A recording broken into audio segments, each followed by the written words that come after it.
last week, and so we're going to start there in chapter 19. I'm going to try to get through chapter 25. I don't know if I'll be able to do that or not. Seems like whenever I think I'm going to take a lot of time, I take very little time, and whenever I think it'll be quick, it takes me forever.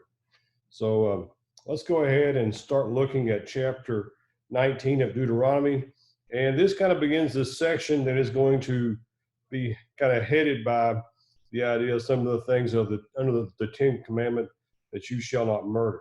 And so that we're going to begin off, they're going to start out talking about the cities of refuge. And I don't really want to go into a lot of great detail about the cities of refuge. We know that, a lot of us are very familiar with that. And obviously we don't have cities of refuge today where you could go if you had killed somebody and go there and wait for your trial. But this is the section where it talks about those cities. And so you can go there and you can wait and see until you can be tried, or you can't leave there for so many years. So I don't really want to spend a lot of time on that, but so I want to move on down to see how quick we're going to go tonight. We're just covered half the chapter. I want to go down and look at verse 14 of chapter 19. It says, "You shall not move your neighbor's boundary mark, which the ancestors have set in your inheritance, which you will inherit in the land that the Lord your God gives you to possess." So here we see that just like today, they had set out certain boundary markers that would mark the corners of their property. And they weren't to move those. And the idea, I think that, obviously you would move those so that you could have more land. And a lot of times those would be moved around maybe some key areas where you could maybe get to some water or a creek or something. And also we need to remember that the boundary lines that were for the tribes was set by God. So they weren't to change those or to move those, because that would be taking away not something temporary, but somebody's family's, their permanent inheritance in the land. And so I think that was something that would have been very important to them, that those boundaries not be moved. And then I want to look at verses 15 through 21. It says, "A single witness shall not rise up against any man on account of any iniquity or any sin which he has committed. On the evidence of 2 or 3 witnesses, a matter shall be confirmed. If a malicious witness rises up against a man to accuse him of wrongdoing, then both the men who have the dispute shall stand before the Lord, before the priest and the judges who will be in office in those days. The judges shall investigate thoroughly, and if the witness is a false witness and he has accused his brother falsely, then you shall do to him just as he has intended to do to his brother. Thus you shall purge evil from among you. The rest will hear and be afraid and will never again do such an evil thing among you."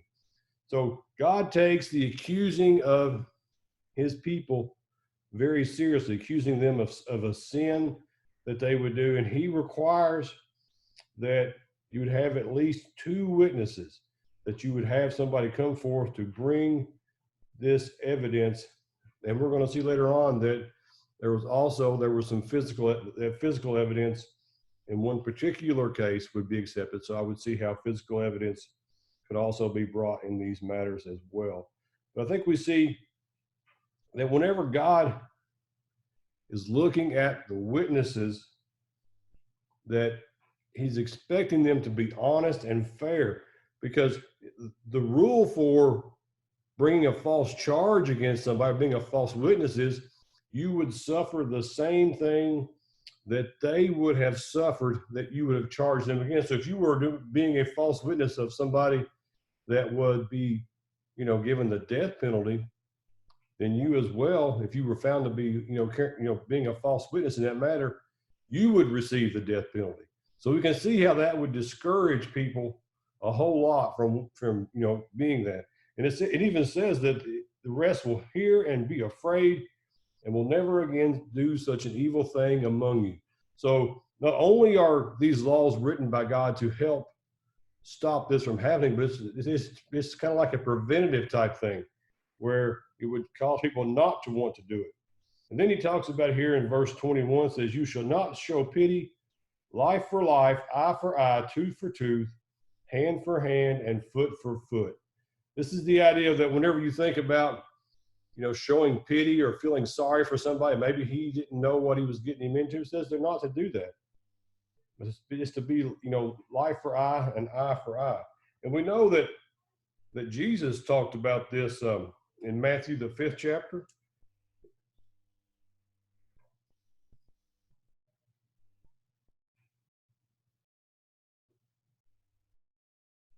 Beginning in verse 38. It says, you have heard that it was said, an eye for an eye and a tooth for a tooth. But I say to you, do not resist the one who is evil. But if anyone slaps you on the right cheek, turn to him the other also. And so here we see that Jesus talks about this eye for eye, and he says, you heard it, you've heard that it was said. Whenever he says that, I think he's talking about when it was said in the law of Moses. And I don't think he is undoing necessarily the law of Moses, although we know that he comes to fulfill the law. But he is talking about how they would deal with somebody in their interpersonal relationships. So this old law is going to be passing away and changing. I think this is the idea, one of these things that is going to be changing. So this has to do with how we as Christians today would deal with our interpersonal relationships. But there's another specific thing I want to mention. The law of Moses was written as a law in which they could, praise and worship God and be obedient to him. But it was also a law that was written, it was a national law that was like their government type laws. So in the New Testament, under the New Covenant, God's law is not a governing law as the way that the Old Testament was. We have, like in the United States, we have governing laws. We have laws that say that I'm not to, to steal or rob people, even though it's against God's law. The earthly punishment for those laws is not carried out by the same way it would have been carried out in the Old Testament. In the Old Testament, it would have been up to, some of the families to take that forth, to carry out those punishments, to take that to the chief priests and the Levites. And so in that way, it's different than our law. Our laws today, we have a government that carries out those like governing type laws. And then we have these spiritual laws through the New Testament. And so it's not that Christ is saying this was a bad law. It's just, I think he's saying this law is written for, a governing type thing where they had to control, the crime through their government. So that kind of ends my discussion on chapter 19. I guess I can open it up here and see if there's anybody has any thoughts or comments on that, or maybe correct me if I'm wrong. So if you want to open that up, we'll. Oh, Yeah, Kevin. Yeah. Same thing every day. Go ahead. I heard Eddie's voice. Go ahead, Eddie. Okay, Kevin, I agree with you. I think there's a significant difference between the enforcement of wrongdoing by government and the enforcement of wrongdoing by individual. When Jesus talked there in Matthew chapter 5 about you have heard it said, in every case, what he was doing was pointing out how that the first century Jews had essentially changed or perverted the law. In the book of Deuteronomy, the law was for the governing authorities, specifically for the priest who was investigating this matter. And then if the person was found guilty, as you pointed out, they would receive the punishment that the one they made the charges against would receive. But what happened in the first century was they were using this essentially as vigilantism. That if I think someone has done something to injure me, then I can use that as my authority to injure them back in the same way. And that's what Jesus was saying. This is what you've heard, but that's not what the law said. And what I'm telling you is, in fact, when you're dealing with your individual situation, you are essentially to forgive instead of trying to enact punishment or trying to enact justice.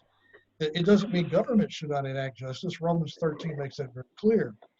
But we as individuals are not to be vigilantes. All right. Yeah, very, very good. Thanks for helping us understand that better. Any other thoughts or comments? I thought I heard somebody else say something. All right. If not, we'll go ahead and look at chapter 22. I'm sorry, chapter 20. And specifically, chapter 20 has to do with some laws about warfare. And in the very beginning part of chapter 20, it's going to talk about that when they approached a city to conquer it, as you can remember, the setting is where they are. They're about to go in and do a lot of this, conquering the land that God had given them there, is that they were not to be afraid or faint-hearted because God was going to be with them. And so if you think about this, I guess you could look at it two ways. One, it's a specific commandment by God, but also I think it's a type of commandment that it's an encouragement to them. So it says, when you go out to battle against your enemies and see horses and chariots and people more numerous than you, do not be afraid of them, for the Lord your God, who brought you from the land of Egypt, is with you. And so here he's, I think, giving them this commandment, and he's encouraging them all at the same time. And then I want to go down and look at verse 4 of chapter 20. It says, for the Lord your God is the one who goes with you to fight for you against your enemies, to save you. And I like that passage right there out of this little section the most, as it talks about God is who goes with you to fight with you against your enemies. And the purpose that he says he does that is to save you. Now, I want to think about that as far as us today, because, we're not commanded to go fight against any cities, physically conquer any lands. That is not what the new covenant, Christ's covenant, is about. That was the Old Testament. That was the Old Covenant. And so, but we are in a fight. It's different though. And I want to look at Ephesians, the 6th chapter. I want to read verses 10 and 12.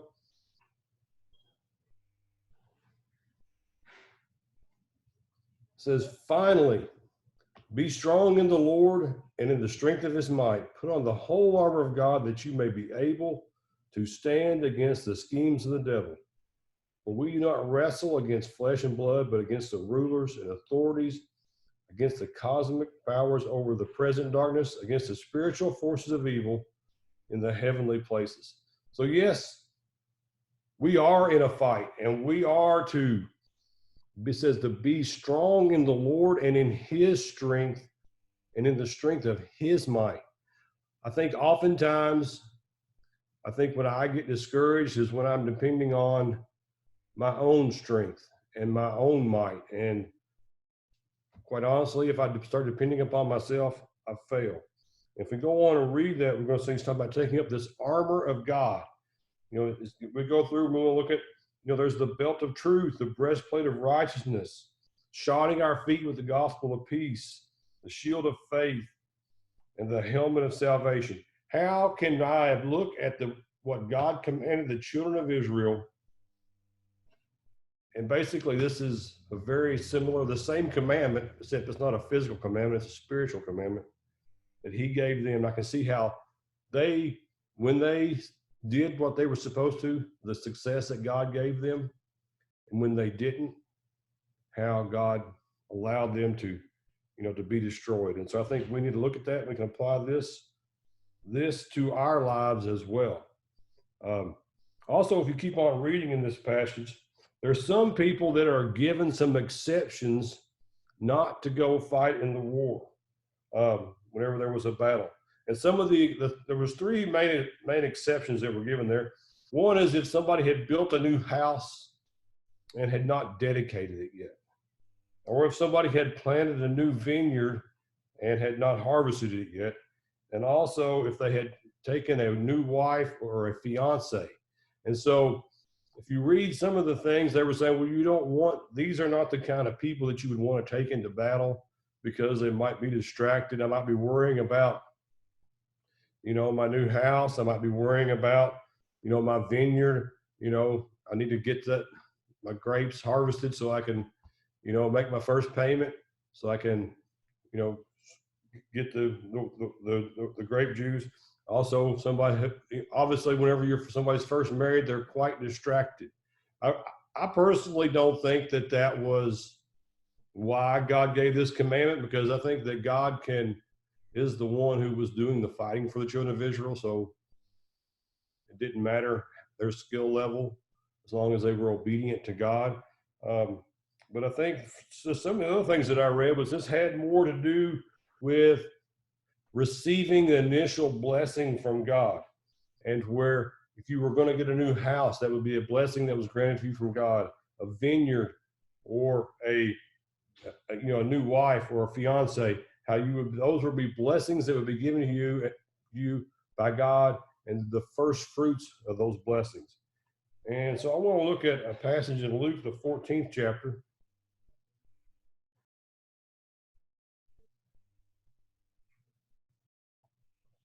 Beginning in verse 16. And this is the parable. It says, but he said to him, a man once gave a great banquet, invited many. And at the time for the banquet, he sent his servant to say to those who had been invited, come, for everything is now ready. But they alike began to make excuses. The first said to him, I have bought a field, and I must go and see it. Please have me excused. And another said, I have bought 5 yoke of oxen. I go to examine them. Please have me excused. Another said, I have married a wife, and therefore cannot come. So the servant came and reported these things to his master. Then the master of the house became angry and said to his servants, go out quickly to the streets and lanes of the city and bring in the poor and crippled and blind and lame. There's 3 excuses that are given by these people not to come to the feast. We obviously know this is coming into the kingdom of God. And so there's 3 excuses that were given. I think in my mind, these 3 excuses line up almost not word for word, but very close to these 3 exceptions that were given to the people in war. The first one was he had bought a field. I would think that if you had bought a new, I would call that a farm maybe. Now that would be very similar to buying a house, something that was new. You needed to go and inspect it. Also, somebody that had just bought the oxen. That's something that you buy to work with to prepare a field. I would maybe compare that to the vineyard. He needed to go and check those things out to make sure that they were what they were, make sure they were taken care of, that they didn't have any problems that he needed to work on. And the last one here is word for word, where the person says he had just married a new wife. None of these people are given this exemption to go here in this parable into the kingdom of God. And I think just if I base that on the idea that these other people were given this exemption so they could experience one of these blessings given by God, I think the blessing that we receive of entering God's kingdom outweighs every physical blessing that God gives us in this life, and therefore takes priority over them.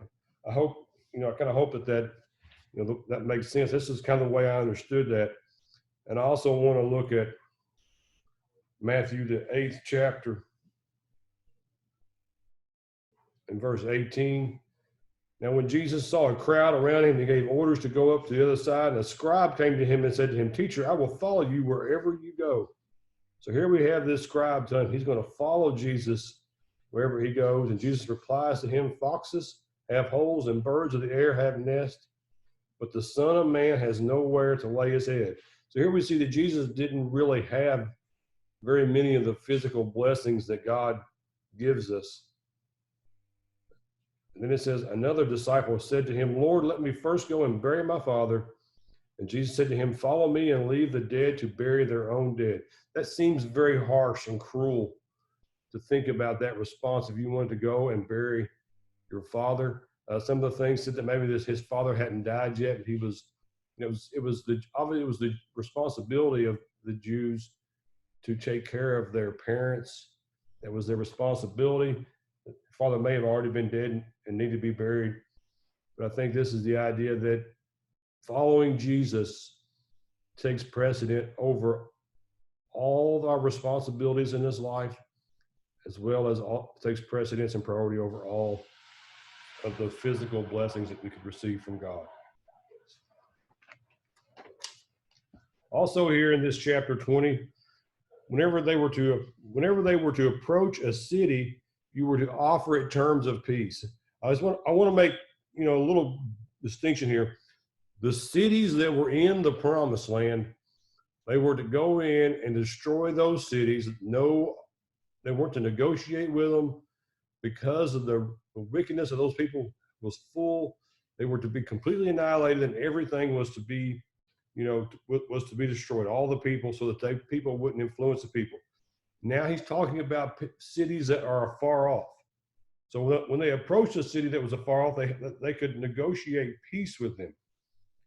And we see here in verse 11, it says, if it agrees to make peace with you and opens to you, then all the people who are found in it shall become your forced labor and serve you. However, if it does not make peace with you, but makes war against you, then you shall besiege it. So here we see that God sets forth the terms of the treaty. It's pretty strict here. You can either come and be our slaves or our servants, or we're going to besiege you. And these cities, they weren't to destroy all the people. They were only to destroy the men, or they were to keep only the women and the children and the animals and all that is in the city. All of it is spoil, and you shall take as booty for yourself, and you shall use the spoil of your enemies, which the Lord God has given to you. So here we see they kept the children and the women and the animals of these cities here as well, and they kept it as spoils for themselves.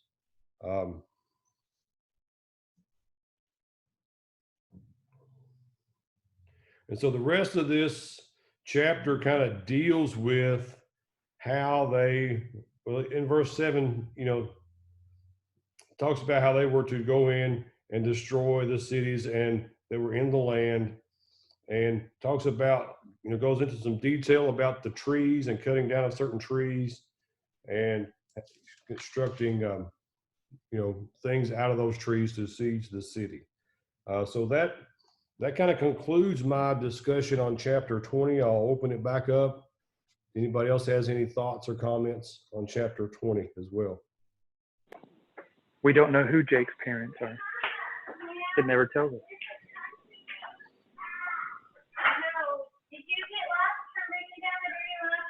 All right. Does anybody have any thoughts or comments on that? I can hear everybody's opened up or unmuted. All right. If not, let's go ahead and move on to chapter 21. Chapter 21 kind of basically sets forth, there's 5 laws, I think, that are kind of given and expounded on here in chapter 21. And some of the things I read, they had to do with the sanctity of life and personal responsibility. The first one seems like a very unusual law when you first start reading it. It talks about if a slain person is found in between 2 cities and nobody knew who killed them,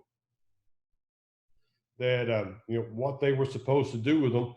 And basically they would go and they would measure which city was the closest, and then there were some requirements of that city. The elders of that, in verse 4 of chapter 21, the elders of that city shall bring the heifer down to a valley with running water, which has not been plowed or sown, and shall break the heifer's neck there in the valley. Then the priests, the sons of Levi, shall come near, for the Lord your God has chosen them to serve him and to bless in the name of the Lord, and every dispute and every assault shall be settled by them.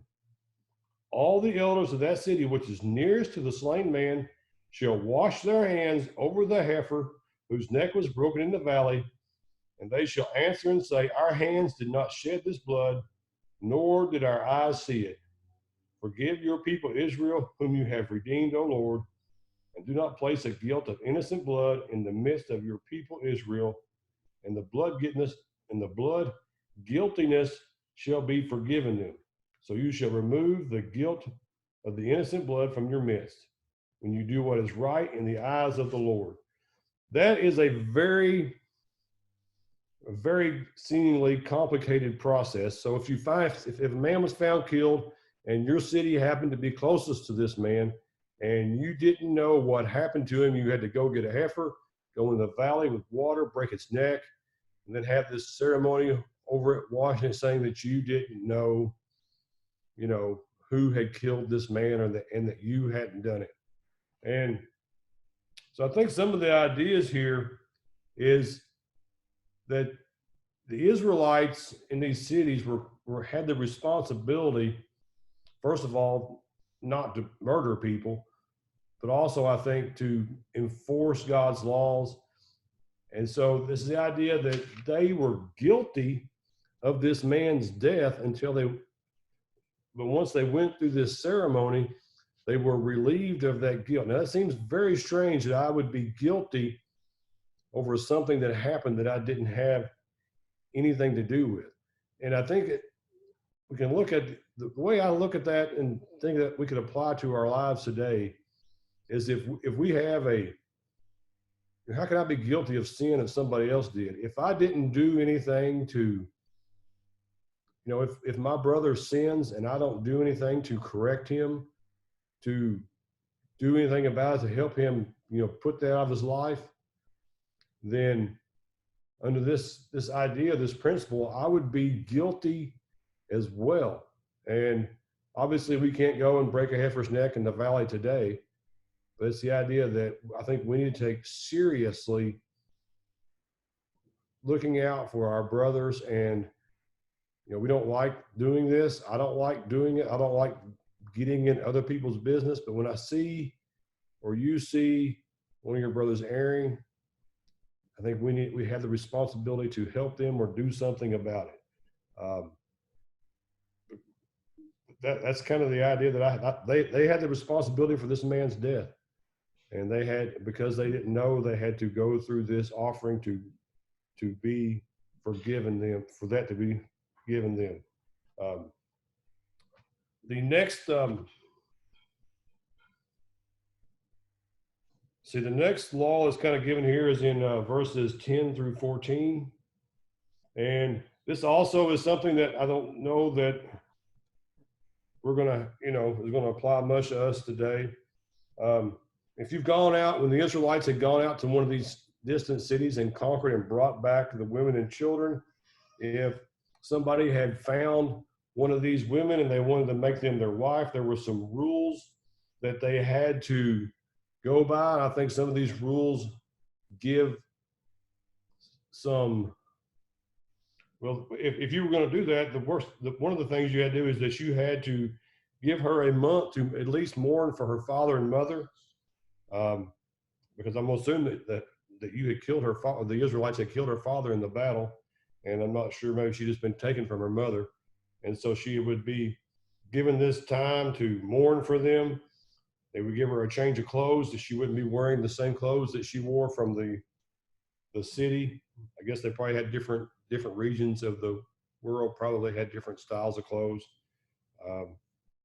And so, but then if you didn't approve of her, you couldn't mistreat her, you couldn't sell her for money.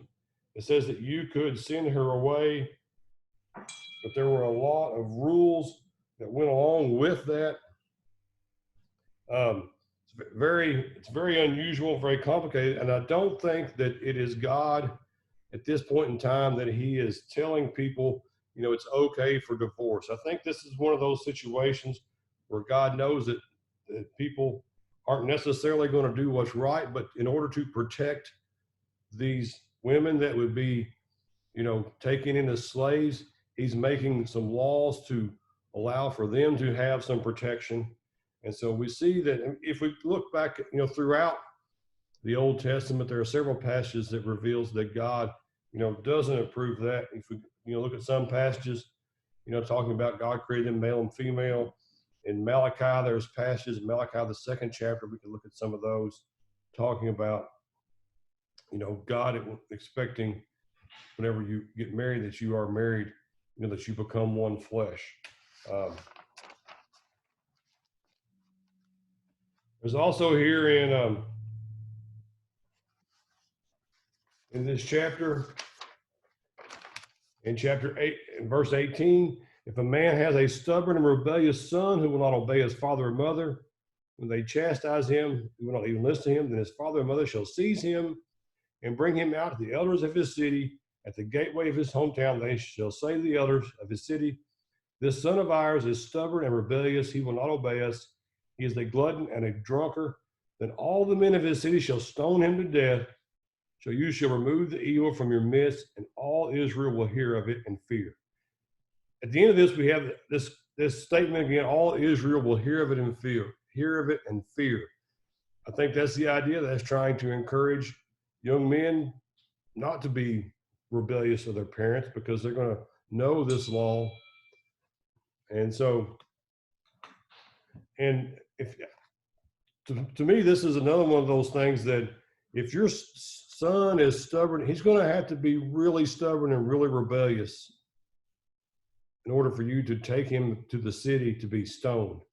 So here we see that he's to be taken out and stoned. This law is done so that the evil can be removed from Israel. It says, so you shall remove the evil from your midst. There's a parable. I'm not going to turn there and read there for time's sake, but we all know the parable of the prodigal son. Clearly, this son, I would say, falls into stubborn and rebellious. He wanted his inheritance. He left. He was clearly a glutton and a drunkard.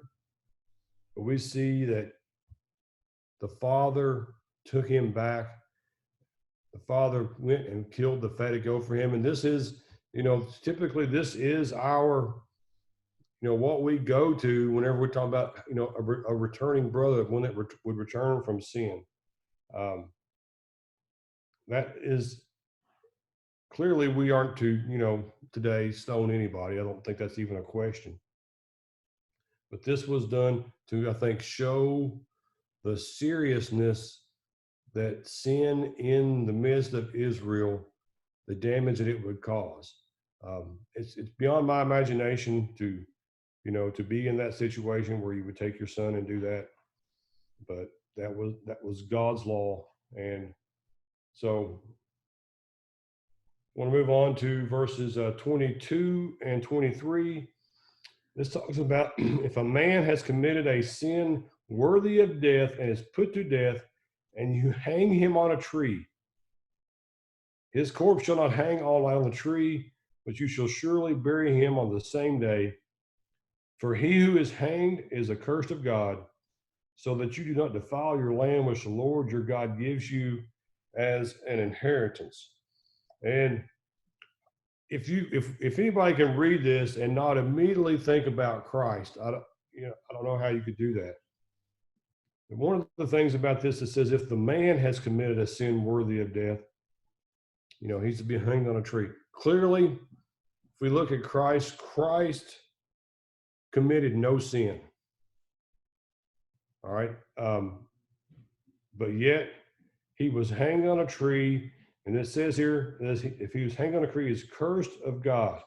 And we know that if you remember from the account of the crucifixion, they went to the Romans. They wanted them to break Jesus' legs so he would die, so he wouldn't be hanging there overnight, so he wouldn't be there, through,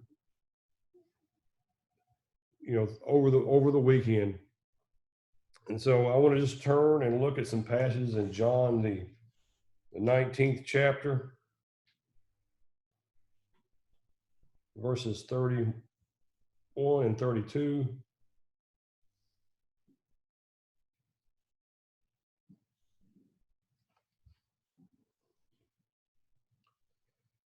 Since it was a day of preparation, so that the bodies would not remain on the cross on the Sabbath, for the Sabbath was a high day, the Jews asked Pilate that their legs might be broken, that they might be taken away.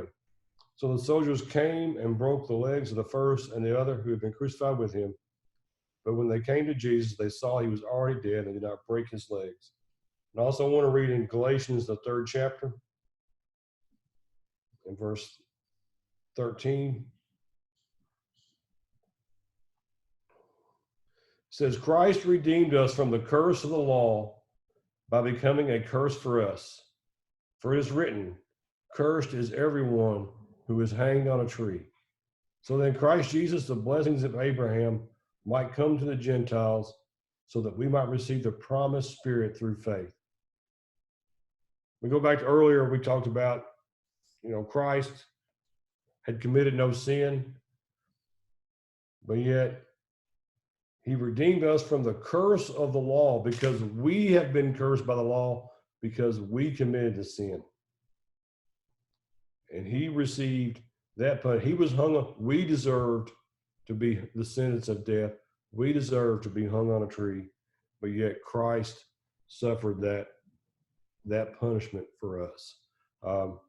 That's the end of chapter 21. If you want to open it back up, anybody's got any comments on chapter 21? People didn't actually do that because it drew attention to themselves. Don't shatter our. All right, well, let's go on to chapter 22 then. Chapter 22, my Bible, in the, above each chapter, I have a little bitty a heading, and this is called, mine says sundry laws. It's kind of laws that are, not exactly all linked together, but they do have some common theme there.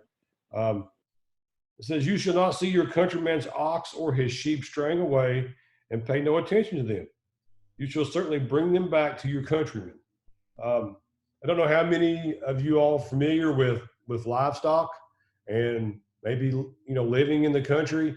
I guess it was about a year or two ago, I went to leave to work and there was a bull standing in my front yard. And, the easiest thing to do is just to drive on. It's time for me to go to work. This bull is fairly valuable. I'd say very valuable. Bull's also fairly dangerous too. You take a 2,000-pound bull, walks out into the highway, and somebody hits him, somebody's going to die. Or likely somebody could die. If you take that bull, he may get excited. Most bulls aren't as mean as we think they are. He may hurt somebody. But it was the idea that we are to be looking out for our neighbor's property. If you go on and read this, it talks about even if you don't know whose it is. So say you're an Israelite and some sheep walk up into your yard and somebody's lost those sheep clearly. You are to, you don't know whose they are. You get them, you catch them for him, you keep them until they come looking for them. And so we are to be looking out for they're to be looking out for the interest of their neighbors is the idea that I see in this. It goes on down and gives some very, list different animals, the donkeys in here. And so if you see your countryman's donkey or his ox falling down the way and pay no attention to them, you shall certainly help to raise them up. So even if you go down the road and you see somebody's animal that's fallen in a ditch or down, it's an odd thing about big animals. Sometimes if they lay down too long, their legs will go to sleep, and they have nerve damage. They can't stand up. They'll die if they fall in. A lot of times they'll fall into a ditch and not be able to get out of it just because of the way, their bodies are made. How much more relevant does that make the story or the parable of the man on the road to Jericho? Clearly, people have more value to God than animals. Here was this guy laying beaten on the side of the road, and they just kept passing by. In their law, it says they weren't even to do that to an animal, let alone a man. And so, especially one of their own countrymen. And what about us today? How should we respond to that, to our fellow brothers and sisters in Christ and the people of the world? Are we to just, go on, pass by somebody, we see them laying in a ditch, physically, financially, spiritually? We're to be there. I think even spiritually is even more important. Oftentimes we run into people whose life is it's a wreck. I've come into contact with a lot of people like that, and they need God. They need understanding of how that they need to have salvation. And because how much more dangerous is it to be lost spiritually than to be physically, stuck in a ditch? That's kind of one of the ideas that I got from that. Also, there's a verse in here about a man shall not wear a woman's clothes, nor shall a man put on woman's clothing. Whoever does these things is an abomination to the Lord your God. Couple of thoughts on that. One is that, this could clearly be talking about, homosexuality and trying to be the other gender. Also, there were some, they believe that there were some idolatry practices that people would do that. And so that would be some type of idolatrous worship as well. In verses 6 and 7, here's one that applies to us every day. I mean, I can't think of a day that this happens to me. It says, if you happen to come along a bird's nest along the way, in any tree or on the ground with young ones or eggs, and the mother sitting on the young or on the eggs, you shall not take the mother with the young. You shall certainly let the mother go, but the young you shall take for yourselves in order that you may dwell with you and that it may prolong your days.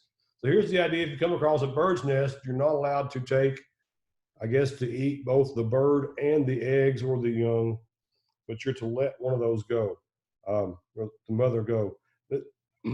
Lots of different things I kind of read on that. One is that was to preserve the nature. If you kill both of them, then they wouldn't have the ability to continue to reproduce on the earth.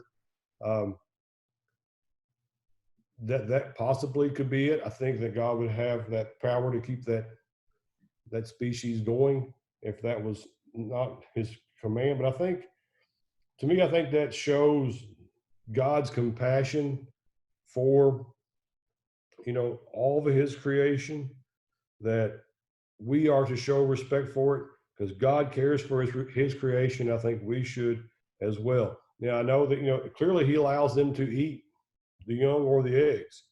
And so we are, he tells us that everything that, moves on the earth is food for us. But I think at that same time, we need to have respect for his creation.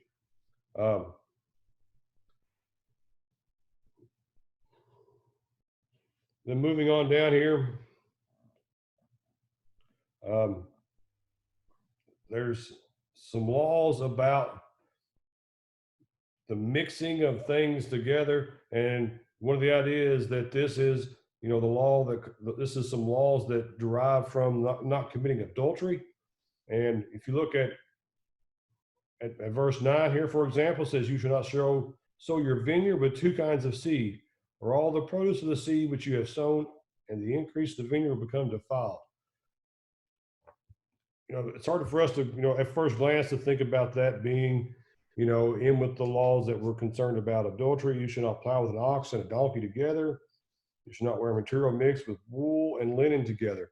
I think these are things that God has said that, that are different and you shouldn't put together, whether that be I think that may be a ceremonial type thing. I mean, I can't think of clearly, God has more reason than I could ever think of, but why you couldn't sow two different type of seed. I think that it has to do with, being a ceremonial thing, that certain things aren't to be mixed together. And so that's kind of my thoughts on that. And then if we move on down to verse 13 through 20 of this chapter, it deals into some more laws about morality. It says, if a man takes a wife and goes into her and then turns against her and charges her with shameful deeds and publicly defames her and says, I took this woman, but when I came near her and did not find her a virgin, then the girl's father and mother shall take and bring out the evidence of the girl's virginity to the elders of the city gate. The girl's father shall say to the elders, I gave my daughter to this man for a wife, but he turned against her.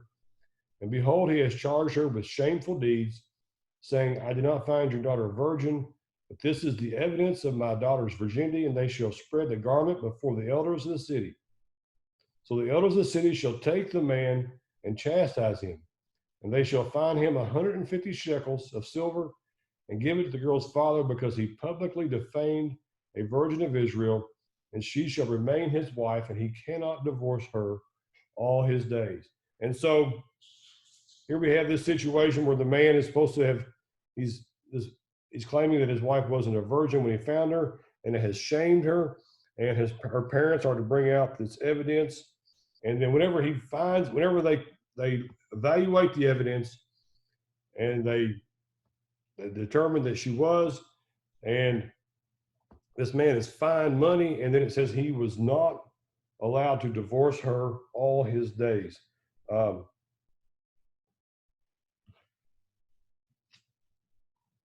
so here I think we have an idea where evidence, I guess they can use physical evidence, if you will, to make decisions about these things. And I think that this is the idea that this man cannot divorce her all his days is the plan that God, that he has for us as, as his people, that when we're married, we're to remain married to that person all of our days. Then if we go on down through here, there's a list of several different, I guess, sexual immoral things that are forbidden, and the punishment for these things is death for all these different things. And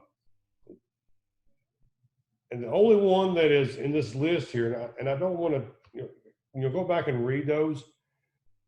If a man finds a woman and she's engaged and I guess he attacks her, doesn't use the term rape, but I think that's what I perceive from the way it's described there. Then the man is to be put to death, but the woman is not to be punished.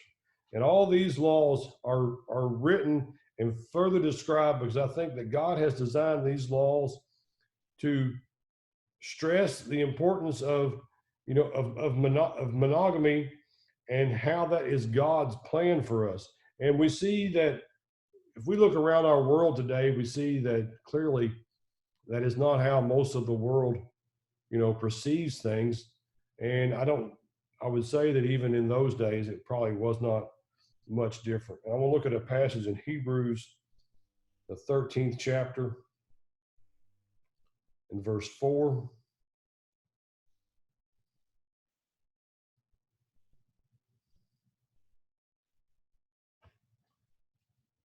It says, let the marriage bed be held in honor among all, and let the marriage bed be undefiled, for God will judge the sexually immoral and adulterous. So here we see that this all goes around to talk about, God's plan, how God expects purity with that, through, sexual purity for us as his children.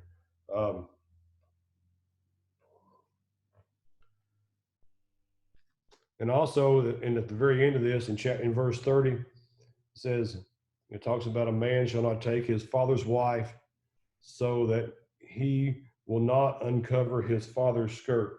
And if we think about, I think it was in 1 Corinthians where they had a Christian there that had, taken his father's wife, and how the punishment there was not, it doesn't specifically say, in verse 30 here, that person should be put to death, but all these other ones, that was the punishment. But they were to put him out of the church so that he could be punished, so that he would receive that punishment, so he could repent and return and be a Christian with him. I think I've gone a little longer than what I thought it would take. I'm probably going to end right there today.